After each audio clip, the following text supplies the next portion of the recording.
Mbak, kami di Kejaksaan Agung ini kerjasama tidak saja dilakukan oleh BUMN ya, Pak. Beberapa kementerian juga kita melakukan MOU ya terkait dengan tadi pencegahan sekaligus penindakan ya terkait juga dengan tata kelola pengelolaan BUMN dan terkait juga dengan pengamanan serta pengawalan terkait proyek-proyek strategis nasional itu juga kita lakukan kerjasama ya.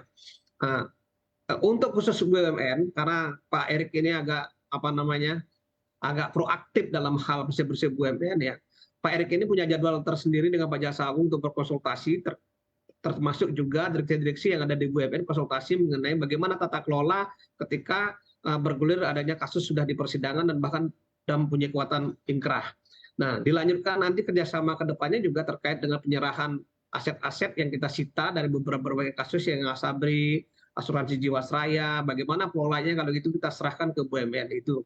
Kemudian ada juga aset yang memang penuh kita sita, kemarin juga kita sampaikan di dalam press conference ya, ada sekitar 3,1 triliun kita serahkan berupa saham dan dana reksa kepada FGE ya termasuk juga kepada BUMN itu kerjasama yang kita bangun selama ini, Mbak.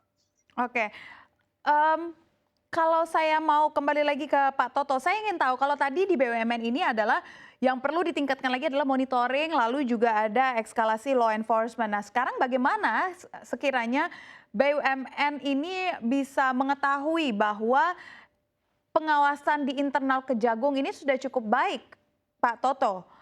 Apakah sudah cukup Ya, mumpuni kewenangannya untuk melakukan pengawasan? ya, saya kira kan ini pengawasan-pengawasan ada yang bersifat internal maupun eksternal ya. Kalau sudah masuk ke Kejaksaan Agung kan berarti aspek eksternalnya mungkin akan lebih banyak Ya. bermain ya. Tapi saya kira dari sisi internalnya sendiri saya kira perlu diperkuat ya.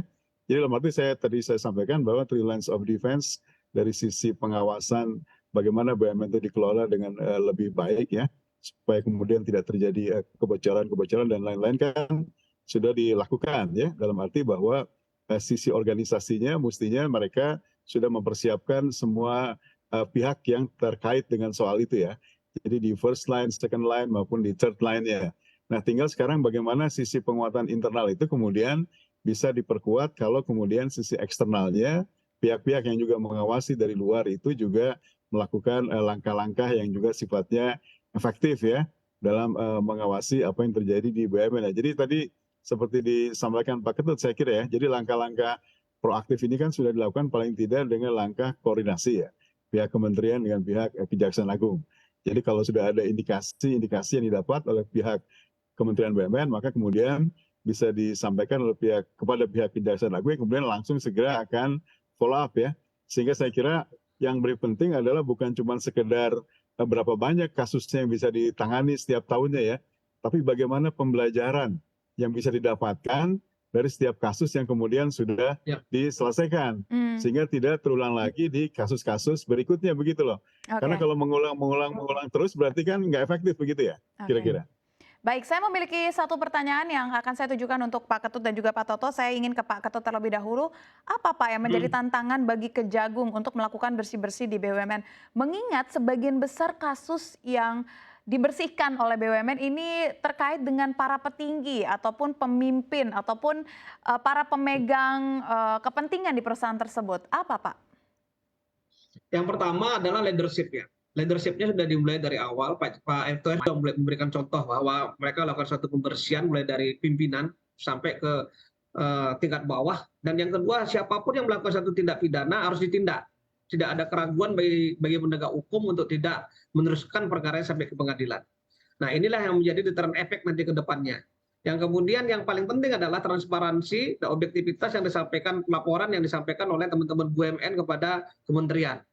Dan apabila memungkinkan, libatkan kami dalam hal pengamanan, dalam hal pendampingan, asistensi ke depannya, sehingga memang betul-betul kita mendapatkan quality BUMN yang mumpuni ke depannya dan modern dan handal bisa diharapkan oleh negara ini ke depan. Seperti itu, Mbak. Kalau untuk Pak Toto sendiri kira-kira mengamati apa yang paling besar menjadi tantangan bagi BUMN dalam upaya melakukan bersih-bersih ini? Ya saya kira bagaimana fungsi-fungsi pengawasan itu bisa dilaksanakan lebih efektif lagi ya. Kan saya kira di situ ada organ namanya Dewan Komisaris ya. Dewan Komisaris juga sudah diperkuat oleh berbagai macam komite ya. Di situ ada komite audit, ada komite remunerasi dan lain-lain.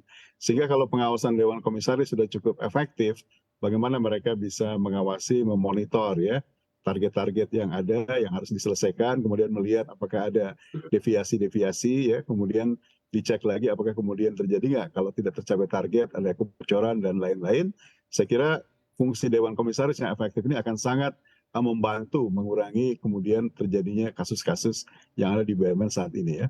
Apabila fungsi Dewan Komisaris masih lolos juga, masih ada hal-hal yang belum bisa di-cover, saya kira kemudian berikutnya adalah bagaimana laporan yang masuk di pihak Kementerian BUMN juga saya kira bisa ditindaklanjuti ya. Bagaimana nanti kemudian early warning system di sisi Kementerian BUMN yang bisa bekerja, yang kemudian bisa mengawasi dengan ketat kalau terjadi kemudian masalah-masalah yang ada di BUMN. Nah nanti saya kira kemudian kalau memang permasalahannya sudah menjadi cukup kompleks, maka pihak eksternal bisa diundang ya, termasuk Kejaksaan Agung dan pihak-pihak aparat penegak hukum lainnya untuk segera bisa melakukan langkah-langkah tindakan dalam rangka untuk menyelesaikan persoalan yang ada di BUMN tersebut.